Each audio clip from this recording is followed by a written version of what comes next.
Welcome to Up, and Away, the restaurant marketing podcast, saving the world from bad marketing, brought to you by Qubriux, the all-in-one platform for loyalty and customer engagement. Today's topic, we are going to discuss how to market a cloud kitchen, a ghost kitchen, or a virtual brand, whatever you call it. We have Arun, who is the founder and CEO at Qubriux. He's a tech veteran with over 2 decades of experience. Before Qubriux, he was the principal data scientist and architect for developing Starbucks' personalized customer engagement platform. Me, I'm Rev Ciencio, hospitality marketing consultant, tech evangelist, content creator, co-founder, and CMO of Handcraft Burgers and Brew in New York City. And if you ask my mom what I do, she would probably tell you I point at pictures of food on the internet. She's not wrong. Okay, so as much as I hate to bring up the pandemic at this point, I'm kind of thinking we're all sick of that. It is part of the story on this one. While we were all stuck at home, there's this growing trend of restaurants creating new brands that had no storefronts, right? They were delivery only. Whether it was like leveraging menu items they already had in the kitchen or teaming up with celebrities, it was the birth of a cloud or ghost or kitchen or virtual brand. You've probably heard all these names. Many of these have come and gone, but done in the right way, they can really add incremental revenue to your bottom line. There's a lot of them still around. I ordered one from a couple of weeks ago without knowing. Anybody can create a new menu, but how can you actually drive sales? That's marketing, okay? What are the proven tactics that make that work? We're going to explore the strategies and tactics to make your cloud kitchen a success if that's something that you're into. Now, Arun, I know you wanted to kick this off, so I handed the mic to you, buddy. So, Rev, see, in pandemic, it made sense. So that even the concept of cloud kitchen started during pandemic, right? Physical store thing, and then it can have e-commerce. Can restaurants thought us into, can't we do the same thing? Can we have a brand which is cloud kitchen, but there's no physical front? But post-pandemic, people are going back to restaurants. I was in a restaurant 2 days before. It's an Indian restaurant in Seattle, and it was a delivery only during pandemic. Now, yesterday I went there. They expanded the restaurant. It's full of people, and it looks like people are going back to restaurants. So the question is that this cloud kitchen is still relevant in post pandemic in this today's scenario? Rev, what are your thoughts? It's a great question. Is it still relevant? Well, I mean, look, let's take the facts, right? It's not like people have stopped ordering online. Right. In fact, I've looked at the stats lately, but I think it's going up. I think 51% of Americans order from a third-party marketplace every week. Right. So they're not going away. Like the habit of online ordering and getting delivery is not going anywhere. So is the concept that you could create a delivery-only concept, a virtual brand, a ghost kitchen, whatever you want to call it, is it relevant? Is it still successful? I think it is, man. And there are brands out there that are proving that it works. I just think that, a lot of people make the same mistake. Okay. We were trying to solve a problem in the pandemic. People rushed into something just like anything else. A lot of people were successful. A lot of people were not. What's the lesson we learned? Okay.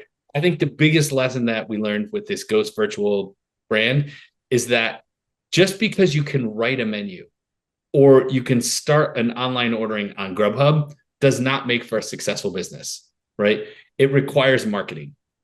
And the mistake that I think a lot of people make is thinking the same thing as like old school restaurant marketing. Well, I got good food and the door's open. They're just going to come. Like it doesn't work that way, right? If you want to run a virtual kitchen, a ghost brand, whatever you want to call it these days, you have to market it, right? You have to market it. And I think more than anything, this is actually the ones that are good at it even make this mistake.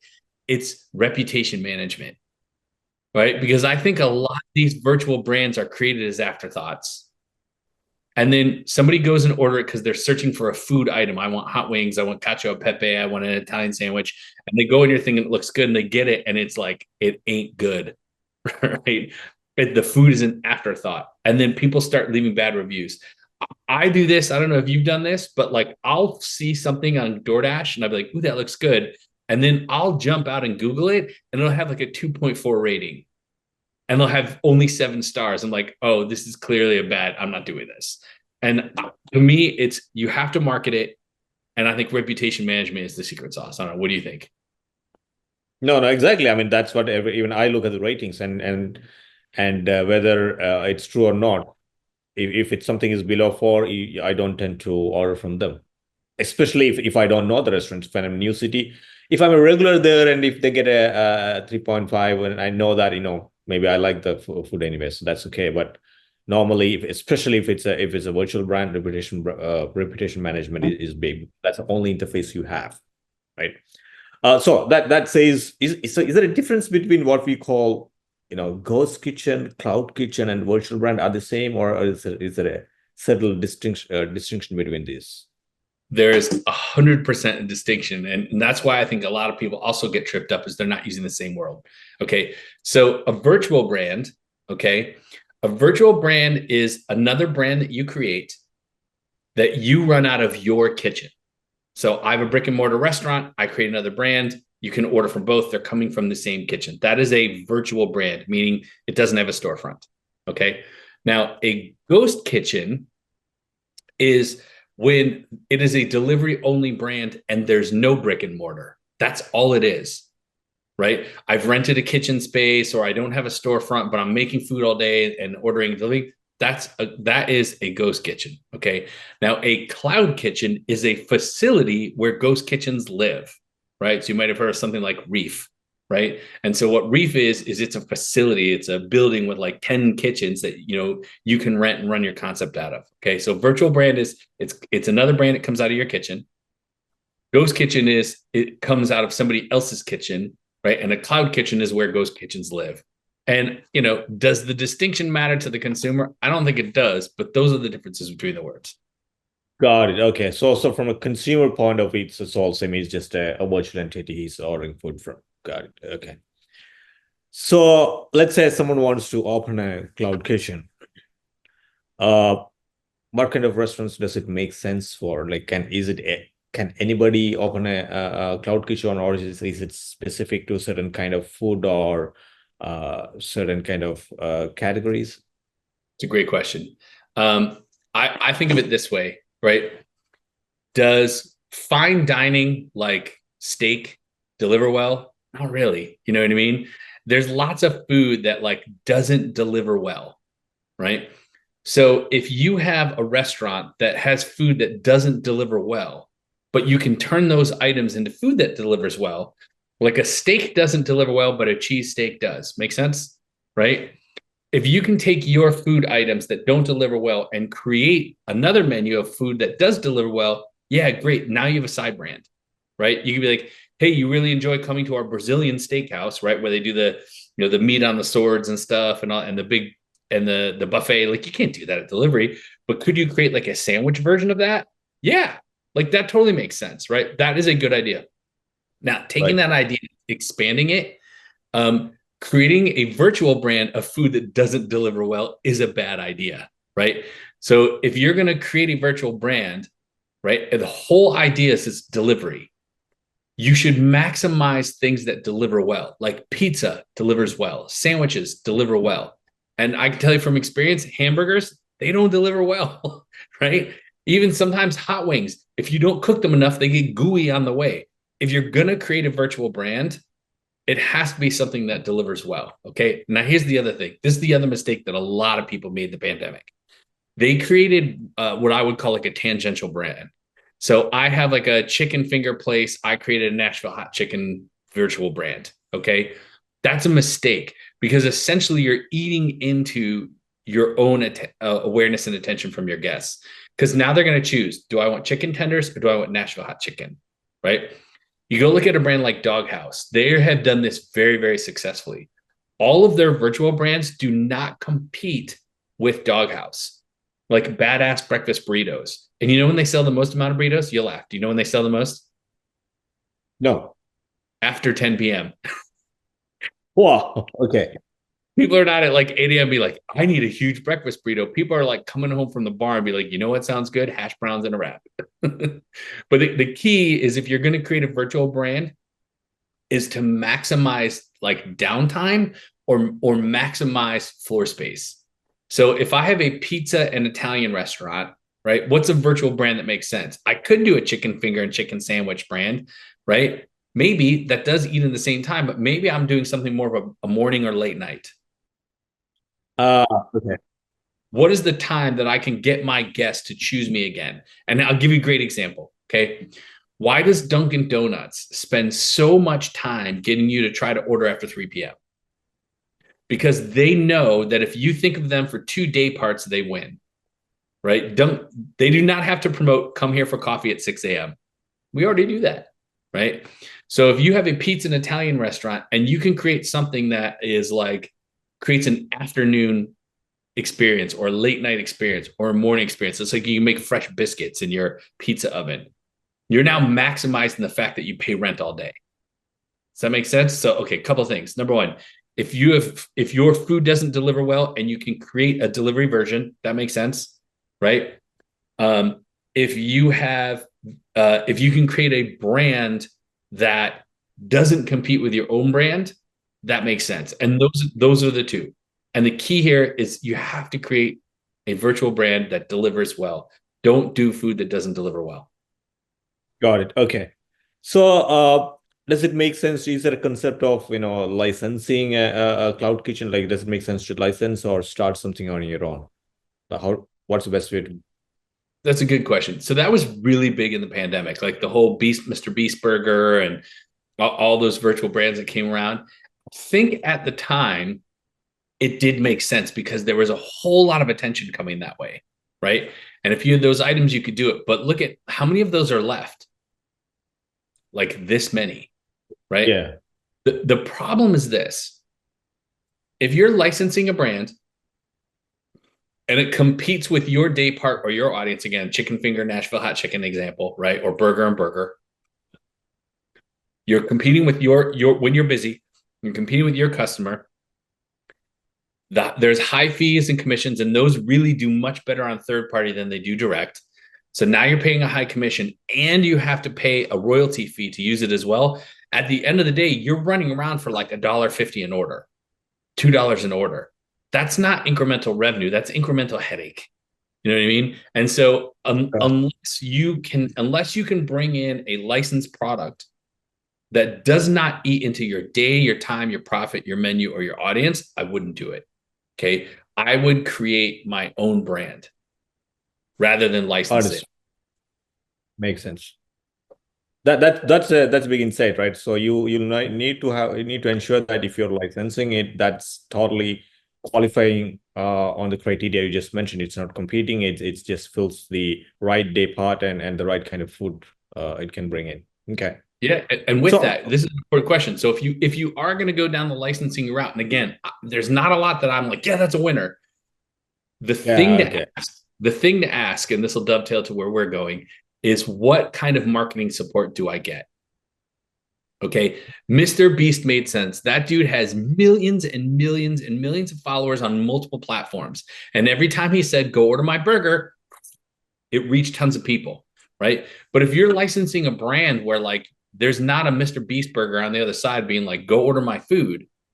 If you don't know what marketing the licensee, the licensor is going to do for you, all you're doing is paying a fee, right? So if you're going to go down the licensing route, ask, what do you do for me?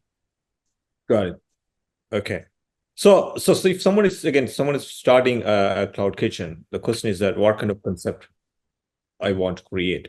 Now, when someone thinks about starting a restaurant, the notion of concept, right? That includes not just food. It's the entire package. It's the food, the experience, the ambience, the location. It's a total concept.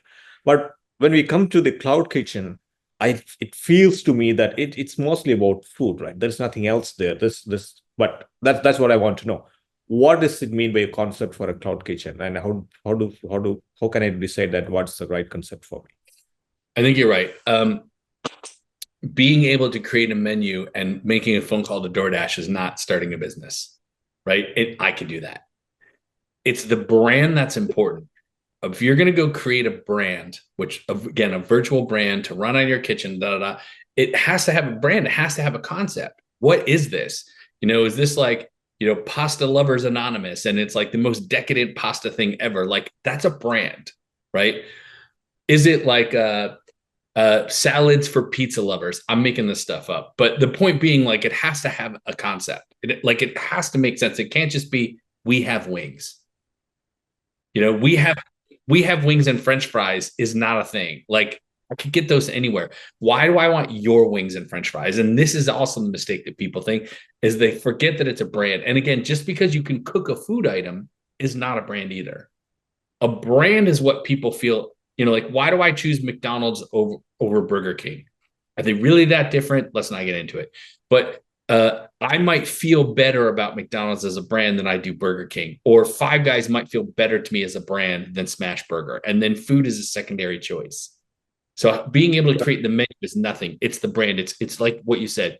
What is the concept? Now, if the concept is the sub niche of a food, then that is a brand. So you could be like, we only have the hottest Nashville hot chicken available. There's no mild. Like this is if your virtual brand is like the hottest chicken tenders on the planet, that's a brand. You see what I'm saying? Like it has a concept around it. Just being able to have chicken tenders and some of them are hot is not a concept, right? Or if you have the largest sushi in the world, like you got 12-inch diameter sushi, man, I should just do this all day. I should just create virtual brands. But what I'm saying is, like, to your point, it has to have a concept. It has to be something. It could be, we have birria only. Right. So that brings to the next part of it, right? It feels that marketing is going to be a big part in Cloud Kitchen, especially because when I for a physical restaurant, I can see the restaurant, I can interact with it, I can go there and feel it. But for Cloud Kitchen, other than food, I feel like it's the game is about, of course, the quality of the food has to be great, but the game is about effective marketing. Right. So a restaurant is the 3 Ps, right? People, places, product, right? With virtual brand, you got one thing, you got product, right? To your point. So you're fighting from behind because there's no people. I don't walk in and I see Arun behind the counter like, hey, Rev, how are you? Welcome to Arun. We'll go back to your taco shop. There's no Arun taco shop, right? It's just an online order. So the key here, again, it is the brand, but you have to market it. Okay. You have to buy some ads. You have to have social media. You have to have email. You have to have something, right? It can't just sorry. You know what? It can't exist. If you want to go create a menu and put it up in Grubhub, go for it. You're wasting your time, your money. You can do it. But if you want to be successful, it's the marketing, right? I would buy Google search ads. I would do in-store marketing. I would own the brand. If I owned a brick and mortar and I started a virtual brand, I would promote my virtual brand to my guests, assuming I created a non-competitive brand, right? If you're a taco shop and you created alternate taco, all you did is really create a menu and you've eaten into your own audience, right? But if you have a taco shop and you create, a falafel restaurant on the side, because essentially you're just adding chickpeas, I'm making this up, you're not eating into it. But I would promote that. If I know that my guests would order from my business one more time because I had something else totally different available that didn't make sense on my menu, I would do it. Right? We've thought about this at the hamburger shop, and the whole reason we don't do it is there's nothing I can make in my kitchen with the SKUs that I have that would create something so vastly different that I wouldn't just promote it on my own menu. So think about it another way. If the virtual brand or the ghost brand that you've created actually makes sense on your own menu, it's not worth the marketing effort. You should put the time and energy for that into marketing your own brand. Does that make sense? Yes. So what are the typical channels to promote this? Does it make sense to promote it on your own channel, or you find additional separate channels? Like if you have your own restaurant, does it make sense to promote your virtual brand also through your physical store, or that's the whole thing? What's the marketing game about this? What are the channels? It's a great question. And here's the thing. As we know, marketing is hard. Marketing takes a lot of effort. Marketing takes a lot of work. Marketing is hard to measure, right?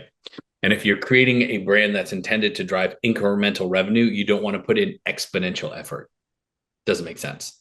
So marketing that works for virtual brands, number one, third party. If you're on Grubhub, DoorDash, Uber Eats, absolutely run promos, right? Because again, people are just buying food. and you're controlling your margin, you're controlling your costs. So you should be able to mitigate that. And so would I run, free delivery days? Would I run buy one, get one frees? Would I run $10 off your first order? Like, yeah, absolutely. Third party. Because here's the thing. If you've done this the right way, you've done it to drive incremental revenue, which means you want it to also have incremental effort. Running promos on third party is relatively easy. And you have cost control and you have margin. So you know what it works. So if you've done the math, third party promotions is generally the best way to fuel those because again, it's easy, right? Another thing I would do, again, if it made sense, I would promote it in the four walls. I'll give you an example. I work with Mehdi from Crazy Pita. Okay. Crazy Pita is known for shawarmas. They're known for bowls. They're known for pitas. Like you go in there and you get lunch, a sandwich, a bowl, or whatever. His virtual brand is really, really successful. It's all salad. And it's not that you can't get a salad at Crazy Pita, but people don't go there for salads. They go there for hummus. They go there for pitas. They go there for lamb shanks. And so he was like, I have all these amazing salads. So what we do is we promote Salad Madness inside the four walls. When you come to Crazy Pita, we have a section in the menu that says Salad Madness. And so salad is like a habitual item. People eat salad once a week. We promote Salad Madness in store because it makes sense. Because what it's doing is it's really just driving an extra trip. So third party is a great place to promote these, right? In store, again, if you built it right, is a great way to promote these. And then honestly, I would do a little bit of social media advertising. Would I put together a robust Instagram marketing plan? No, because that's a pain in the butt, right? But would I run some ads on TikTok? Would I try a few things? Yeah, absolutely, because that's how you get awareness. Would I run promotions where it's a landing page? Like, okay, so here's something that works. You go run a traffic ad on Meta for your virtual brand. Buy one, get one free, Nashville hot chicken tacos. God, I've created like 10 concepts in this conversation. I've come up with 10 virtual brands. Okay, so I've created my Nashville hot chicken taco brand, right? You go run a traffic ad on Meta. It sends people to a landing page where they can put in their name and email address to get that, $10 off their first order, free delivery, whatever. And then you build an email database. And email is a relatively easy thing to maintain. You could send out one email a month. It's like, hey, don't forget, have you tried this tender? Have you had these Nashville hot chicken tacos? So third party advertising, four walls marketing, Facebook ads, traffic ads, and email. That's not a difficult amount of marketing to do. Not at all. Rev, you just mentioned email. So that rings a bell, right? Does it make sense to have a loyalty program for cloud kitchens and virtual brands? And I mean, the issue is that you are almost always dependent on the third party delivery, and that customers are ordering through the third party, and you'll never have a chance to get their emails or even have a chance to enroll them in your loyalty program if you want to have one. So what are your thoughts there? Is there any cloud kitchen successfully implementing loyalty and customer engagement? I mean, I haven't seen it. I would love for somebody to show me how it works. But again, here's the decision tree I would go through. How much effort do I have to put into marketing this virtual brand? And does it take me away from marketing my main brand or my brick and mortar, right? And whatever effort I have to put in, is it worth it? Okay. If you have a really, really, really, really, really successful loyalty program with your brick and mortar, would I think about loyalty for the ghost brand or the virtual kitchen? Maybe. Especially if I could tie them together. If I could earn points in both, then yes, it makes sense, because now I'm giving the guest more ability to use or earn points, right? If I do not have a successful loyalty plan at my brand or my brick and mortar, I would not even begin to think about loyalty for the virtual brand. Because if I can't be successful with my main business, why do I think I could be successful with my incremental business?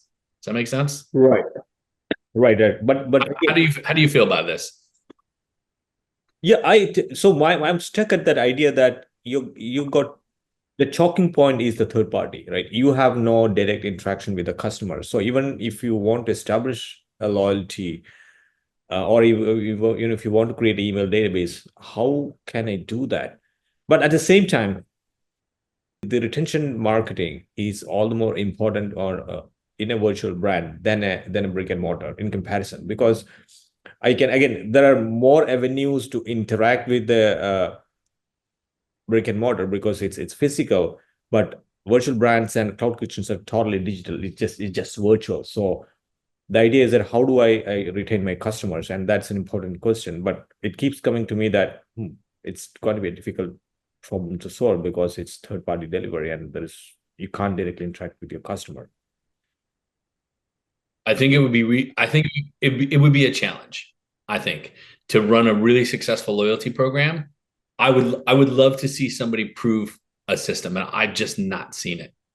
But I agreed with you that capturing data is super important, right? And retention marketing also super important. But again, it all comes down to incrementality versus effort. If I have to put a ton of effort into this thing and it doesn't pay me back the same way, I don't know. I look at it this way. I don't have the data here, but I think after like 10 p.m. is probably when DoorDash, Uber Eats, and Grubhub, they probably do a ton of business after 10 p.m. A ton, right? People are home, it's late, they just came home from the bar, they're drinking, whatever, and they want something to eat and they're not going to cook. And when you go to Grubhub, DoorDash, and Uber Eats after 10, what do you see? Fast food, right? Yeah. You see White Castle, McDonald's, Taco Bell, pizza, KFC, and then whatever other stuff in your town. Around here, it's like halal joints, taco joints, pizza, pasta, like things that deliver well, that are savory, that like I can munch on, munchy type food. Those do really, really, really well, right? If you can, you have to think about like, do you want your kitchen open at that hour just to do that thing? And then how do you get that guest? Like there's a lot of complexity here. You know what I mean? Which is why I don't think virtual ghost and kitchen, I don't think they're for most brands. I think you really have to have a command of your business to understand what this looks like. I think then that means is that you have to utilize what you have. That means you have to effectively market on third-party delivery platforms. That's the only channel left for you. Yeah, because it doesn't take a lot of effort. I don't have to spend a lot of time. If I've gone through our checklist today, right? I've used the SKUs I have. I've created a brand that doesn't eat into my margins. It doesn't eat into my audience. I can leverage other day parts. Like if you can do all that, right? If you can go through the checklist of everything we said, and then you make sure that your margins work, and you go and you just juice third party and a couple of in-store promotions, that's worth doing. And by the way, we keep talking here about third party.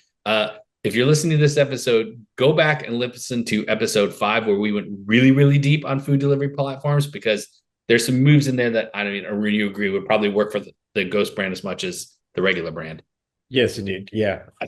That would be a good episode to go listen to. Right. I think we have an entire, the full episode is on marketing on food delivery platforms. I think people who listens to this podcast, this episode should also, it makes sense to watch the episode 5 also for them. Yeah, at the end of the podcast now. God bless. All right. Well, listen, I hope everybody enjoyed this conversation. I don't want to sound like I'm a naysayer on ghost kitchens or virtual brands. I think they're right for the right brands, the right businesses at the right time. It's really about this. Is the juice worth the squeeze? And a lot of the juice is marketing, right? It's not just being able to create a menu. It's understanding how this works. And marketing is hard, and marketing takes a lot of time, and marketing isn't always easy to measure at the cash register, right?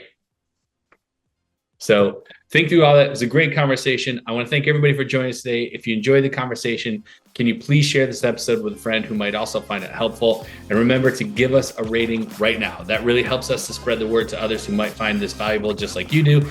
In the next episode, we're going to be talking about restaurants and reviews, gaining trust, keeping your customers. So don't forget to hit subscribe on your favorite podcast player.